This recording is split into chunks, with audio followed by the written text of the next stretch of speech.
This is a useful little spell, he told the class over his shoulder. Please watch closely. He pointed the one to shoulder height and said, Waddy, waddy, and pointed it at Peeves. With the force of a bullet, a wad of chewing gum shot out of the keyhole and straight down Peeves' left nostril. He rolled right way up and zoomed away, cursing. Cool, sir, said Dean Thomas in amazement. Thank you, Dean, said Professor Lupin, putting his wand away again. Shall we proceed? They set off again, the class looking at shabby Professor Lupin with increased respect. He led them down a door, a second corridor, and stopped right outside the staff room door. Inside, please, said Professor Lupin, opening it and standing back. The staff room, a long panelled room full of old mismatched chairs, was empty except for one teacher. Professor Snape was sitting in a low armchair, and he looked around as his class filed in. His eyes were glittering, and there was a naughty sneer playing around his mouth. As Professor Lupin came in and made to close the door behind him, Snape said, Leave it open, I'd rather not witness this. He got up to his feet and strode past the class, his black robe billowing behind him. At the doorway, he turned on his heel and said, Possibly no one's warned you, Lupin. But this class contains Neville Longbottom. I would advise you not to entrust him with anything difficult. Not unless Miss Granger is hitting instructions in his ear. Neville went scarlet. Harry glared at Snape. It was bad enough that he bullied Neville in his own classes, let alone doing it in front of other teachers. Professor Lupin had raised his eyebrows. I was hoping that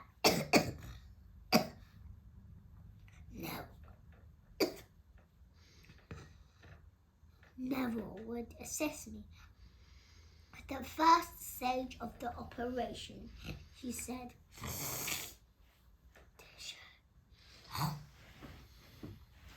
And I'm sure he will perform it admirably. Neville's face went, if possible, even redder. Snape's lip curled, but he left, shutting the door with a snap.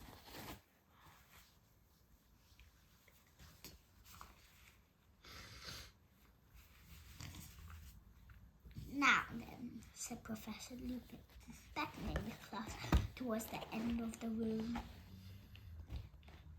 With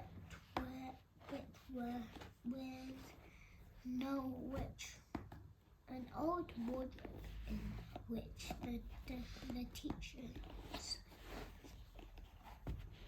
kept their spare robes.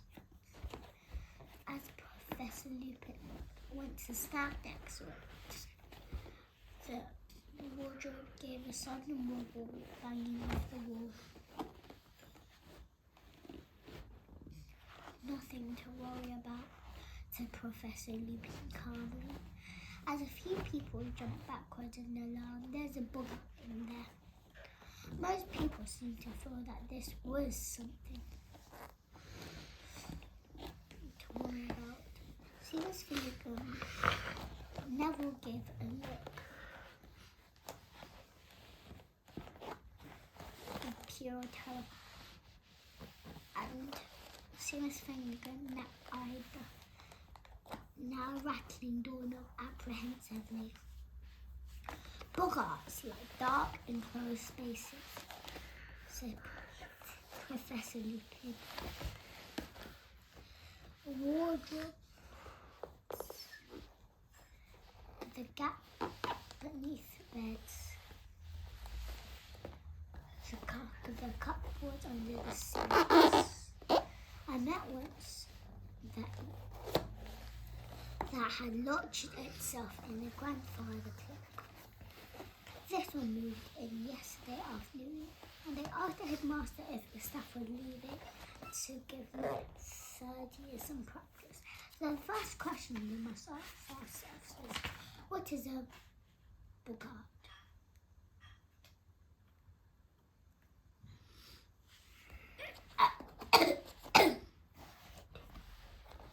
Hermione put up her hand.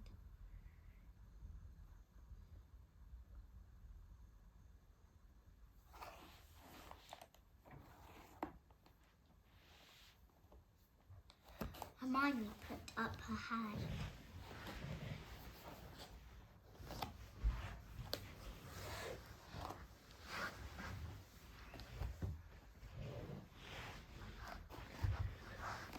Hermione put up her hand.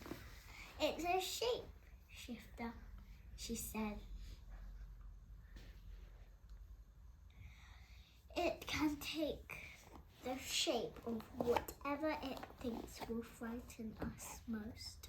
Couldn't have put it better myself, said Professor Lupin, and Hermione glowed. So the boggart sitting in the darkness within has not as yet assumed the form. He does not yet know what will frighten us on the other side of the door. Nobody knows what a boggart looks like when he is alone. But when I let him out, he will immediately become whatever each of us most fears. This means, said Professor Lupin, choosing to ignore Neville's small splut of terror, that we have a huge advantage over the boggart. Before you begin, have you spotted it?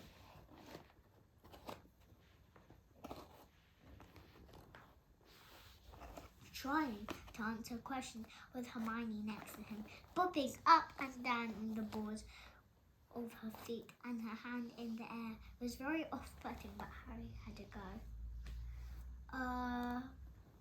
Because there are so many of us, it won't know what shape it should be. Precisely,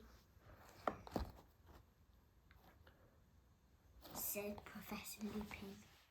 And Hermione put her hand down, looking very disappointed, looking a little disappointed.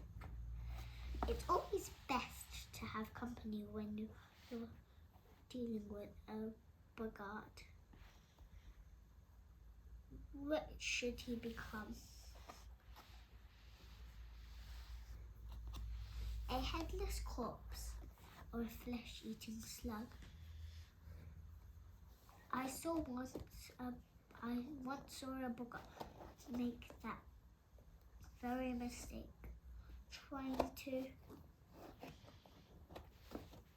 frighten two people at once and turned himself into half a slug. Not remotely frightening. The charm that repels a boggart is simple, yet it requires force of mind. See? The thing that really finishes a boggart is laughter. What you need to do is force it to assume a shape that you find amusing. We'll practice the charm without ones first. After me, please. Ridiculous. Ridiculous, said the class. together.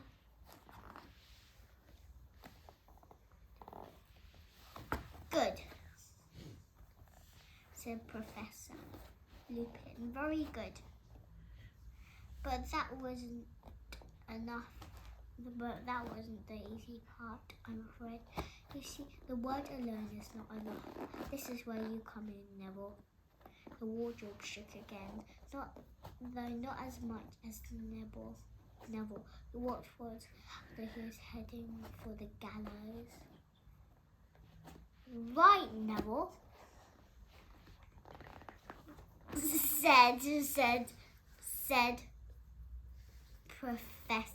said Professor Lupin. Harry looked around rather wildly as though begging someone to help him, and said in barely more than a whisper, "Professor Snape." Nearly everyone laughed. Even Neville grinned apologetically. Professor Lupin, however, looked thoughtful. Professor Snape. Neville, I believe you live with your grandmother. Yes, said Neville nervously, but I don't want the boggart to turn into her either. No, you misunderstand me, said Professor Lupin, now smiling.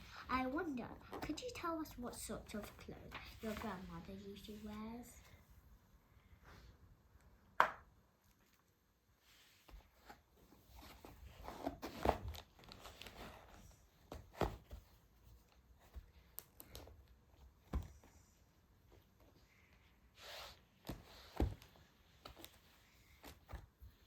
Neville looked startled, but said, well, it's always the same hat. A tall one with a stuffed vulture on top, and a long dress, green normally, and sometimes a fox fur scarf, and a handbag, prompted Professor Lupin, a big red one. Right then, said Professor Lupin. Can you see those clothes very clearly, Neville? Can you see them in your mind's eye? Yes, said Neville uncertainly, plainly wondering what was coming next. When the boggart burst out of this wardrobe,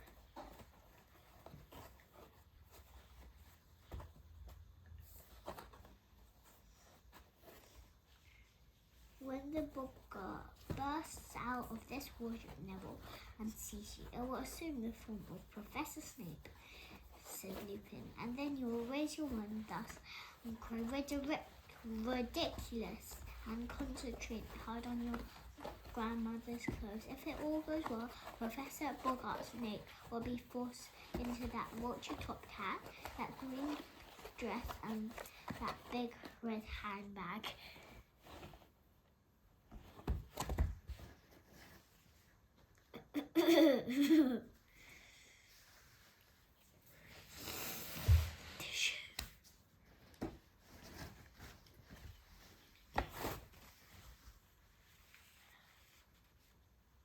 There's a great shout of laughter. The word bored more violently. If Neville is successful, the boggart is likely to turn his attention to each of us in turn, said Professor Lupin. I would like all of you to take a moment now to think of the thing that scares you most. It to look common.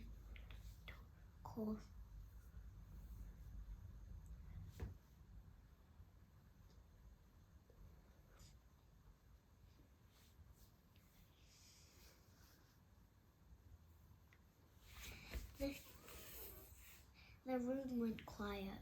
Harry thought, what scared him most in the world? His first thought was Lord Voldemort. And Voldemort returns to full strength. But before he had even started to plan a possible counter-attack on the Boggart Voldemort, a horrible image came floating to the surface of his mind. If I were to choose between a Dementor and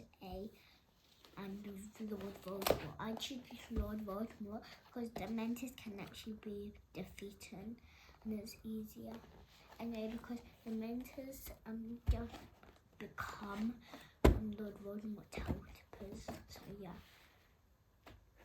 So I choose Lord Voldemort. Harry shivered. Then, looking around, hoping that no one had noticed. Most people had their eyes shut tight. Ron was muttering to himself, "Take its legs off." Harry was sure he knew what that was about. Ron's greatest fear was spiders.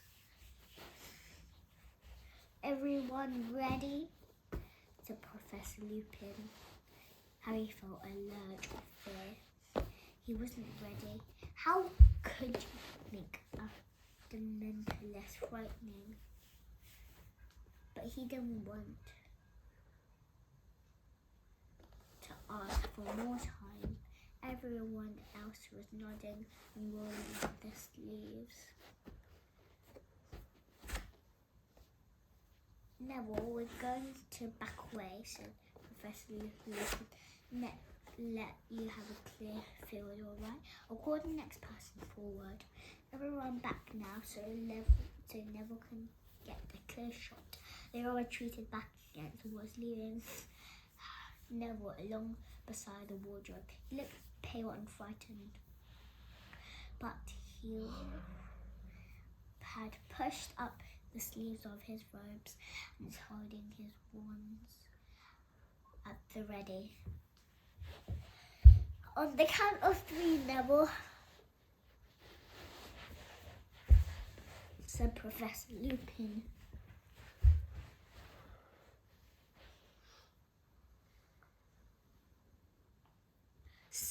Who was pointing his own wand at the handle of the wardrobe. "1, 2, 3, now!" A jet of sparks shot from the end of Professor Lupin's wand and hit the door knob. The wardrobe burst open. Hook-nosed and menacing, Professor Snape stepped out, his eyes flashing at Neville.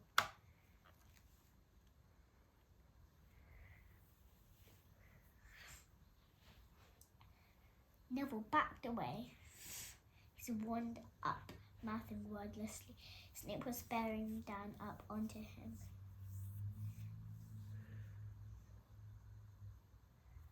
Snape was bearing down upon him, reaching inside his robes.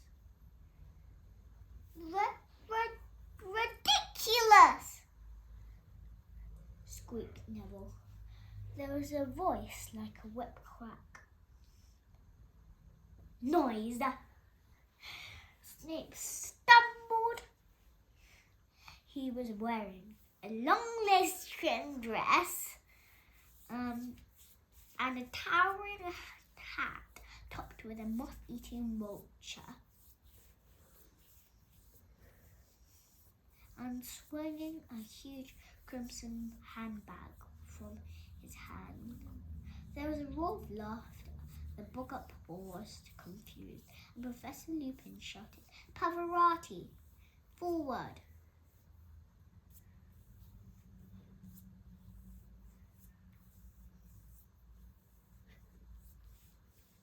There was a roar of laughter. "No, Pavarotti, forward!" Pavarotti walked forward, her face set. Snape landed on her. There was another crack, and where he had was a blood stain.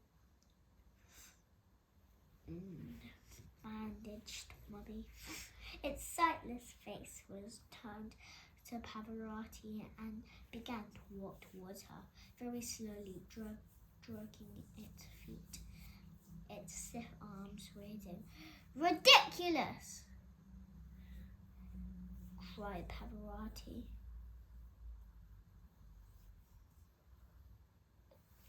A bandage unravelled at the mummy's feet. It became entangled, fell face forwards, and its head rolled off. "Seamus!" roared Professor Lupin. Seamus darted past Pavarotti. Crack!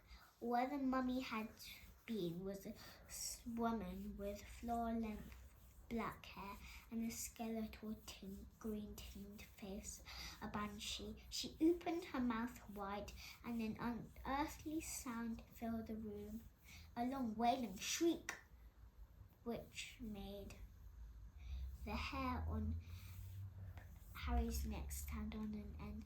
"Ridiculous!" shouted Seamus. The banshee had made a rattling noise and clutched her throat. Her voice was gone. Crack!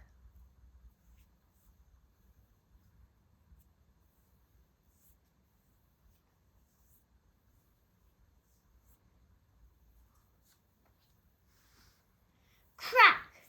The banshee turned into a rat, which chased its tail in a circle. Then crack! Came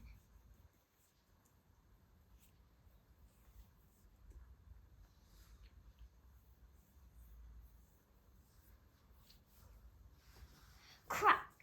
The banshee turned into a rat, which chased its tail in a circle. Then crack became a rattlesnake, which slithered and writhed around before. Crack! Becoming a single bloody eyeball. "It's confused!" shouted Lupin. "We're getting there! Dean!" Dean hurried forwards. Crack! The eyeball became a severed hand, which flipped over and began to creep along the floor like a crab. "Ridiculous!" yelled Dean. There was a snap, and the hand was trapped in a mouse trap. "Excellent! Ron, you next!" Ron leaped forwards. Crack!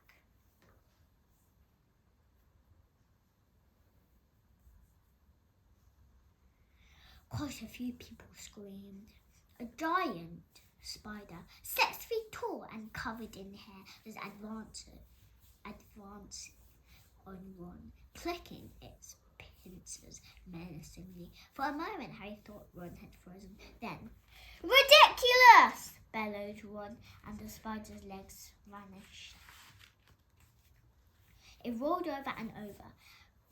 Lavender Brown squealed and ran out of its way, and it became to a halt at Harry's feet. He raised his wand at the ready, but "Here!" shouted Professor Lupin, ready, hurrying forward. Suddenly, the legless spider had vanished. For a second, everyone looked around to see where it was. Then they saw a silvery white orb hanging in the air in front of Lupin, who said, "Ridiculous," almost lazily.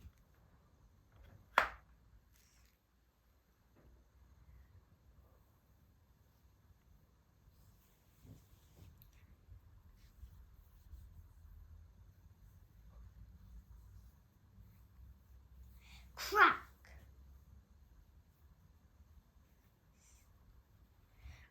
"Forward, Neville, and finish him off," said Lupin as the booger landed on the floor like as a cockroach. Crack! Snape was back. This time, Neville charged forward, looking determined. "Ridiculous!" he shouted, and they had split-second view of Snape in his lacy dress before Neville let out a great "Ha!" of laughter and the book exploded, burst into 1,000 tiny wisps of smoke, and was gone.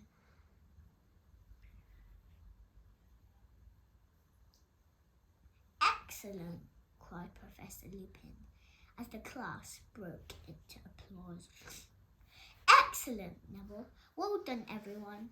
Let me see. 5 points to Gryffindor for every person to tackle the boggart. 10 for Neville because he did twice. And 5 to each Harry and Hermione. But I didn't do anything, said Harry. You and Hermione answered the questions correctly at the start of the class, Harry Lupin said lightly. Very well, everyone. An excellent lesson. Homework. Kindly read the chapter on boggarts and summarize it for me to be handed in on Monday. That will be all. Talking excitedly, the class left the staff room. Harry, however, wasn't feeling cheerful. Professor Lupin had deliberately stopped tackling the boggart. But why? Was it because he had seen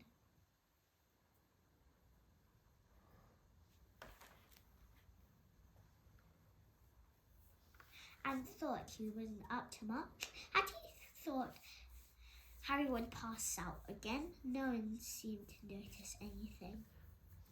Did you see me take that banshee? Shouted Seamus. And the hand, said Dean, waving his own hand around. And Snape and that hat! And my mummy! I wonder why Professor Lupin's frightened of crystal balls, said Lavender thoughtfully. That was the best defense against the dark arts lesson we'd ever had, wasn't it? Said Ron excitedly as they made their way back to the classroom to get their bags.